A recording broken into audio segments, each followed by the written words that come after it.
प्रिय मित्रों, जय श्री कृष्ण। जेम्स वर्ड पर मैं आचार्य डॉक्टर विष्णु कुमार मिश्रा आपका बहुत बहुत स्वागत करता हूँ। प्रायः जब भी जन्म कुंडली में एक से अधिक जितने अधिक से अधिक राजयोग निर्मित होते हैं, ऐसा जातक दिनों दिन उत्तरोत्तर सफलता के शिखर को स्पर्श करता चला जाता है। दौलत, शोहरत, सुख, समृद्धि सब कुछ अर्जित करता है।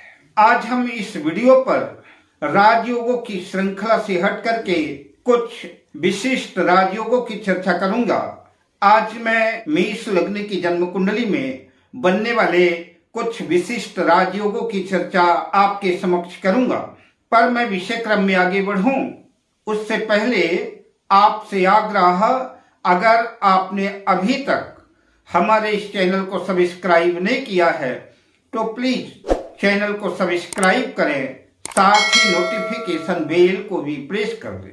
अगर आप अपनी या अपनों की जन्म कुंडली का बृहद प्रेडिक्शन कराना चाहते हैं, विश्लेषण कराना चाहते हैं, अथवा किसी किस्म का हमसे ज्योतिषी परामर्श प्राप्त करना चाहते हैं, या कि उत्तम क्वालिटी के रियल राशि रत्न आदि प्राप्त करना चाहते हैं, तो आप स्क्रीन पर फ्लैश हो रहे नंबरों पर हमसे संपर्क कर सकते हैं। आज हम इस वीडियो पर मेष लग्न की जन्म पत्रिका में बनने वाले कुछ विशिष्ट राजयोगों की चर्चा करेंगे। जिस भी जातक की जन्म पत्रिका में बताए गए एक या एक से अधिक राजयोग निर्मित हैं, ऐसा जातक शासन का सुख भोगने वाला, शासन करने वाला, राजसी ठाट बाट, दौलत, शोहरत, राजसी प्रभाव से युक्त होगा। ऐसे जातक सहज में ही, थोड़े से प्रयास से ही, थोड़े से प्रयत्न से ही धरती की धूल से आकाश की बुलंदी को स्पर्श कर लेते हैं।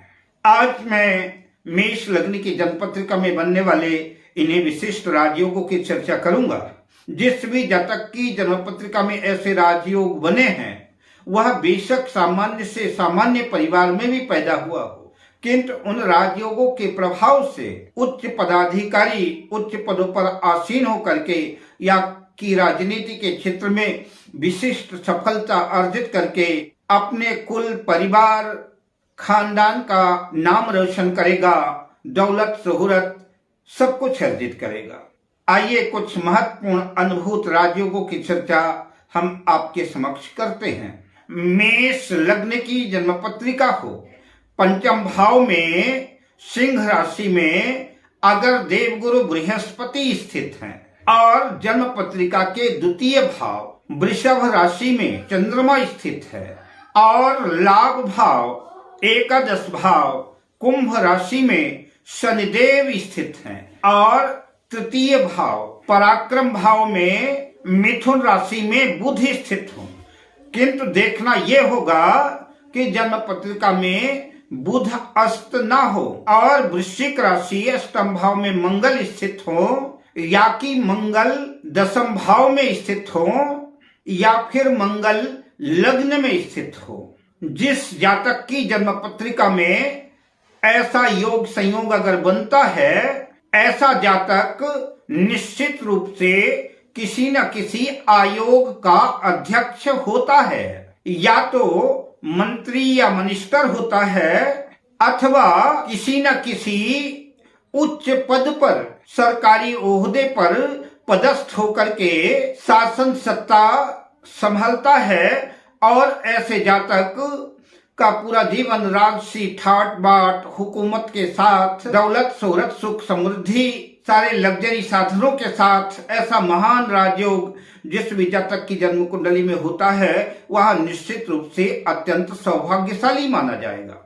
ऐसे जातक अपने बाहुबल से दौलत, शोहरत सब कुछ अर्जित करते हैं। मेष लग्न की पत्रिका हो और दशम भाव में मकर राशि में शुक्रदेव स्थित हो और चतुर्थ भाव कर्क राशि में देवगुरु बृहस्पति स्थित होकर के दशम भाव पर सप्तम दृष्टि अगर डालते हैं, या कि शुक्र को देवगुरु बृहस्पति कहीं से भी देखते हो, तो ऐसा जातक सरकार का हिस्सा होता है।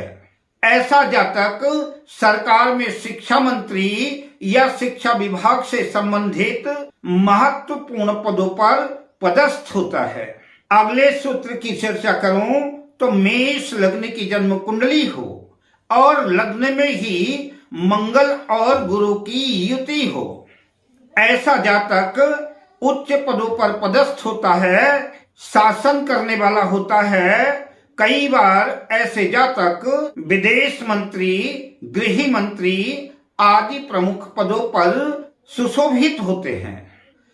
अगले सूत्र की चर्चा करूं तो मेष लग्न की जन्म पत्रिका हो और मंगल लग्न में ही हो और देव गुरु बृहस्पति चतुर्थ भाव कर्क राशि में स्थित हो तो ऐसा जातक अत्यंत सौभाग्यशाली होता है। ऐसा जातक उच्च पदों पर उच्चाधिकारी होता है, उच्च पदों पर पदासीन होता है और कई बार गृह मंत्री जैसे उच्च पदों पर भी सुशोभित होता है। अगले सूत्र की चर्चा करूं तो मेष लग्न की जन्म पत्रिका में तीनों क्रूर ग्रह शनि, सूर्य, मंगल क्रमशः अपनी उच्च राशि में हो या फिर अपनी मूल त्रिकोण राशि में हो। जैसे कि मेष लग्न की जन्म पत्रिका में दशम भाव पर मकर राशि में मंगल उच्च का होगा। अगर मंगल लग्न में स्थित होता है, मेष राशि में मूल त्रिकोण राशि में होगा।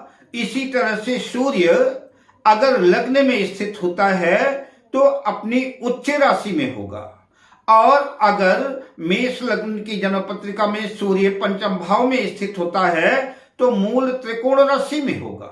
और शनिदेव अगर सप्तम भाव में स्थित होते हैं तुला राशि में तो शनिदेव उच्च के होंगे या कि फिर एकादश लाभ भाव में कुंभ राशि में शनिदेव स्थित होंगे तो अपनी मूल त्रिकोण राशि में होंगे। मेष लग्न की जन्म पत्रिका हो और तीनों क्रूर ग्रह शनि, सूर्य और मंगल अपनी उच्च राशि में स्थित हों या अपनी मूल त्रिकोण राशि में स्थित हों तो ऐसा जातक अत्यंत सौभाग्यशाली होता है।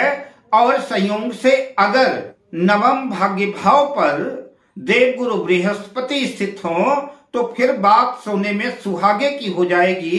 ऐसा जातक शासन करने वाला, सरकार का हिस्सा हो सकता है और रक्षा मंत्री आदि जैसे महत्वपूर्ण पदों पर सुशोभित होता है अथवा आईएएस, आईपीएस आदि उच्च पदों पर पदासीन होता है।